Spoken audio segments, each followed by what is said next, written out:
शनिदेव की महत्ता क्यों है? एक पौराणिक कथा। एक समय स्वर्गलोक में सबसे बड़ा कौन के प्रश्न को लेकर सभी देवताओं में वाद विवाद प्रारंभ हुआ और फिर परस्पर भयंकर युद्ध की स्थिति बन गई। सभी देवता देवराज इंद्र के पास पहुँचे और बोले, हे देवराज, आपको निर्णय करना होगा कि 9 ग्रहों में सबसे बड़ा कौन है।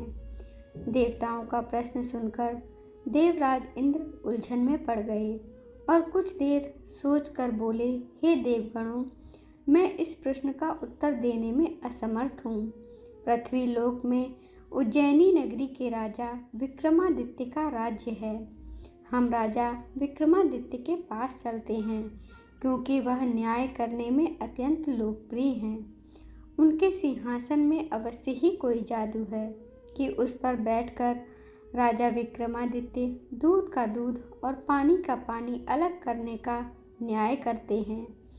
देवराज इंद्र के आदेश पर सभी देवता पृथ्वी लोक में उज्जैनी नगरी में पहुँचे। देवताओं के आगमन का समाचार सुनकर स्वयं राजा विक्रमादित्य ने उनका स्वागत किया। महल में पहुंचकर जब देवताओं ने उनसे अपना प्रश्न पूछा तो राजा विक्रमादित्य भी कुछ देर के लिए परेशान हो उठा, क्योंकि सभी देवता अपनी अपनी शक्तियों के कारण महान शक्तिशाली थे। किसी को भी छोटा या बड़ा कह देने से उनके क्रोध के प्रकोप से भयंकर हानि पहुंच सकती थी।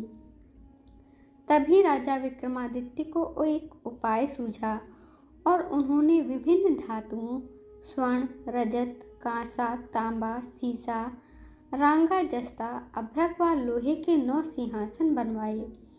धातुओं के गुणों के अनुसार सभी आसनों को एक दूसरे के पीछे रखवाकर उन्होंने देवताओं को अपने अपने सिंहासन पर बैठने को कहा।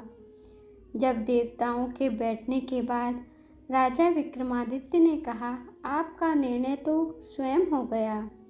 जो सबसे पहले सिंहासन पर विराजमान है वही सबसे बड़ा है। राजा विक्रमादित्य के निर्णय को सुनकर शनिदेव सबसे पीछे आसन पर बैठने के कारण अपने को छोटा जानकर क्रोधित होकर कहा, राजन, तुमने मुझे सबसे पीछे बैठाकर मेरा अपमान किया है।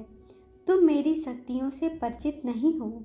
मैं तुम्हारा सर्वनाश कर दूंगा। सूर्य एक राशि पर 1 महीने, चंद्रमा 2.25 दिन, मंगल 1.5 महीने, बुध और शुक्र 1 महीने, बृहस्पति 13 महीने रहते हैं, लेकिन मैं किसी राशि पर 7.5 वर्ष तक रहता हूँ। बड़े बड़े देवताओं को मैंने अपने प्रकोप से पीड़ित किया है।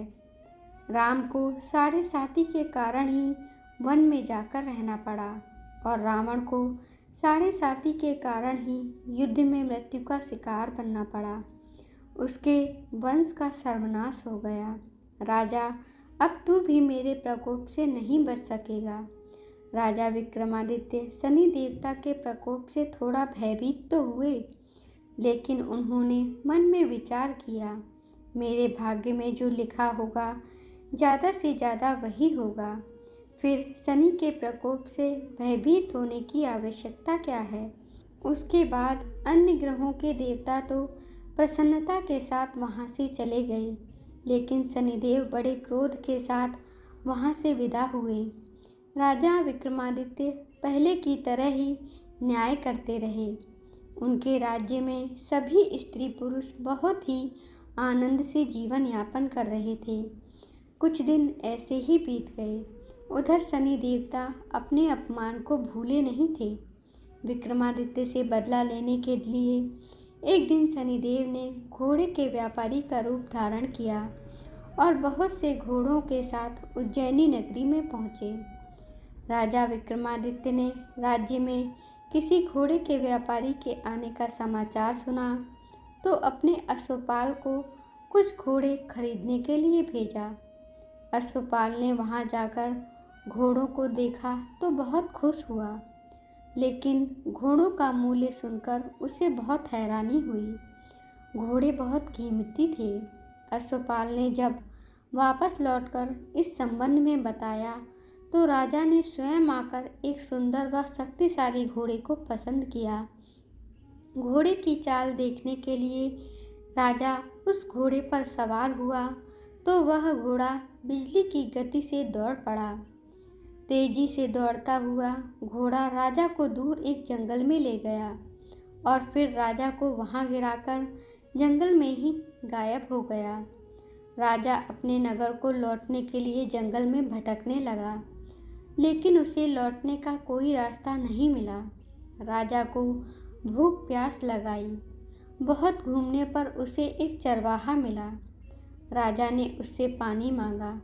पानी पीकर राजा ने उस चरवाहे को अपनी अंगूठी दे दी। फिर उससे रास्ता पूछकर वह जंगल से बाहर निकलकर पास के नगर में पहुंचा। राजा ने एक सेठ की दुकान पर बैठकर कुछ देर आराम किया। उस सेठ ने राजा से बातचीत की तो राजा ने उसे बताया कि मैं उज्जैनी से आया हूँ। राजा के कुछ देर दुकान पर बैठने से सेठ जी की बहुत बिक्री हुई। सेठ ने राजा को बहुत भाग्यवान समझा और अपने घर भोजन के लिए ले गया। सेठ के घर में सोने का एक हार खूंटी पर लटका हुआ था। राजा को उस कमरे में अकेला छोड़कर सेठ कुछ देर के लिए बाहर गया। तभी एक आश्चर्यजनक घटना घटी। राजा के देखते देखते सोने के उस हार को खूंटी निकल गई।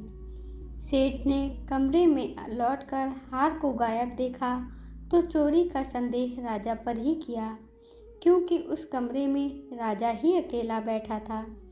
सेठ ने अपने नौकरों से कहा कि इस परदेसी को रस्सियों से बांधकर नगर के राजा के पास ले जाओ।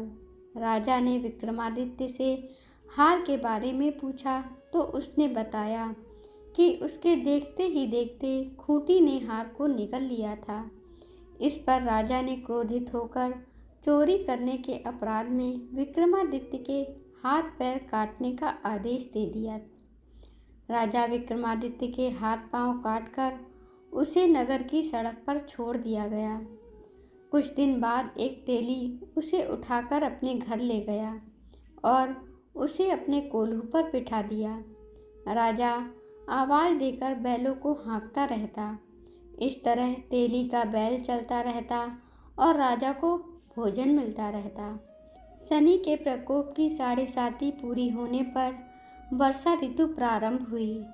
राजा विक्रमादित्य एक रात मेघ मल्हार गा रहा था कि तभी नगर के राजा की लड़की राजकुमारी मोहिनी रथ पर सवार उस तेली के घर के पास से गुजरी। उसने मेघ मल्हार सुना तो उसे बहुत अच्छा लगा और दासी को भेजकर गाने वाले को बुला लाने को कहा। दासी ने लौटकर राजकुमारी को अपंग राजा के बारे में सब कुछ बता दिया। राजकुमारी उसके मेघ मल्हार पर बहुत मोहित हुई थी, अतः उसने सब कुछ जानकर भी अपंग राजा से विवाह करने का निश्चय कर लिया। राजकुमारी ने अपने माता पिता से जब यह बात कही तो वे हैरान रह गए। राजा को लगा कि उसकी बेटी पागल हो गई है। रानी ने मोहिनी को समझाया, बेटी, तेरे भाग्य में तो किसी राजा की रानी होना लिखा है, फिर तू उस अपंग से विवाह करके अपने पांव पर कुल्हाड़ी क्यों मार रही है। राजा ने किसी सुंदर राजकुमार से उसका विवाह करने की बात कही, लेकिन राजकुमारी ने अपनी जिद नहीं छोड़ी। अपनी जिद पूरी करने के लिए उसने भोजन करना छोड़ दिया और प्राण त्याग देने का निश्चय कर लिया। आखिर राजा रानी को विवश होकर अपंग विक्रमादित्य से राजकुमारी का विवाह करना पड़ा। विवाह के बाद राजा विक्रमादित्य और राजकुमारी तेली के घर में रहने लगे। उसी रात स्वप्न में शनिदेव ने राजा से कहा, राजा, तुमने मेरा प्रकोप देख लिया। मैंने तुम्हें अपने अपमान का दंड दिया है। राजा ने शनिदेव से क्षमा करने को कहा और प्रार्थना की कि हे शनिदेव, आपने जितना दुख मुझे दिया है अन्य किसी को न देना। शनिदेव ने कुछ सोचते हुए कहा, राजा, मैं तेरी प्रार्थना स्वीकार करता हूँ। जो कोई स्त्री पुरुष मेरी पूजा करेगा, शनिवार को व्रत करके मेरी कथा सुनेगा, उस पर मेरी अनुकंपा बनी रहेगी, उसे कोई दुख नहीं होगा। शनिवार को व्रत करने और चींटियों को आटा डालने से मनुष्य की सभी मनोकामनाएं पूरी होंगी। प्रातःकाल राजा विक्रमादित्य की नींद खुली तो अपने हाथ पांव देखकर राजा को बहुत खुशी हुई। उसने मन ही मन शनिदेव को प्रणाम किया। राजकुमारी भी राजा के हाथ पांव सही सलामत देखकर आश्चर्य में डूब गई। तब राजा विक्रमादित्य ने अपना परिचय देते हुए शनिदेव के प्रकोप की सारी कहानी सुनाई। सेठ को जब इस बात का पता चला तो दौड़ता हुआ तेली के घर पहुंचा और राजा के चरणों में गिरकर क्षमा मांगने लगा। राजा ने उसे क्षमा कर दिया, क्योंकि यह सब तो शनिदेव के प्रकोप के कारण हुआ था। सेठ राजा को अपने घर ले गया और उसे भोजन कराया। भोजन कराते समय वहाँ एक आश्चर्यजनक घटना घटी। सबके देखते देखते उस खूंटी ने वह हार उगल दिया। सेठ जी ने अपनी बेटी का विवाह भी राजा के साथ कर दिया और बहुत ही स्वर्ण आभूषण, धन आदि देकर राजा को विदा किया। राजा विक्रमादित्य राजकुमारी मोहिनी और सेठ की बेटी के साथ उज्जैनी पहुँचे तो नगरवासियों ने हर्ष से उसका स्वागत किया। उस रात उज्जैनी नगरी में दीप जलाकर लोगों ने दिवाली मनाई। अगले दिन राजा विक्रमादित्य ने पूरे राज्य में घोषणा करवाई, शनिदेव सब देवों में सर्वश्रेष्ठ हैं। प्रत्येक स्त्री पुरुष शनिवार को उनका व्रत करें और व्रत कथा अवश्य सुने। राजा विक्रमादित्य की घोषणा से शनिदेव बहुत प्रसन्न हुए। शनिवार का व्रत करने और कथा सुनने के कारण सभी लोगों की मनोकामनाएं शनिदेव की अनुकंपा से पूरी होने लगी। सभी लोग आनंद पूर्वक रहने लगे। कहानी कैसी लगी अपना उत्तर कमेंट बॉक्स में अवश्य दीजिए। जय शनिदेव महाराज कमेंट बॉक्स में अवश्य लिखें। धन्यवाद। ऐसी ही पौराणिक कथाएं, धार्मिक कथाएं और भक्ति कथाएं सुनने के लिए कृपया हमारे चैनल को लाइक करें, शेयर करें, सब्सक्राइब करें। धन्यवाद। हमें आपकी प्रतिक्रिया का बेसब्री से इंतज़ार रहेगा। धन्यवाद।